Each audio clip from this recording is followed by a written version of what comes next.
Welcome to the Slop Temple. We pray this video helps. You start now by combining practical gear with immediate action. Put on comfortable boots, switch on your flashlight, and open the map app. Once done, check one reliable local source for recent sighting locations so you target likely areas. This saves time versus wandering.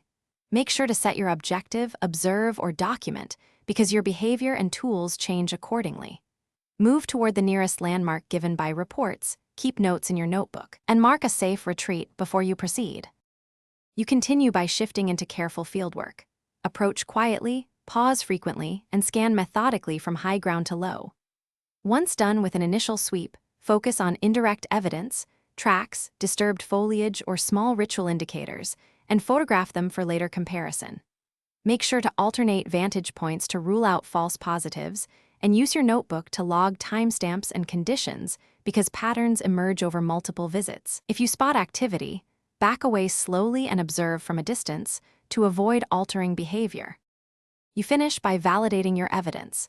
Compare your photos and notes with other reports to confirm recurring features.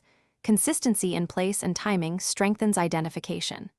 Once you have probable confirmation, deploy a motion camera and schedule follow-ups during peak windows to capture clear behavior. If you find nothing, change search radius or timing and reevaluate your assumptions. If you encounter hostility or unsafe signs, retreat promptly. Document what happened and inform local authorities. Safety over curiosity. Thanks for watching. Consider subscribing if we helped you.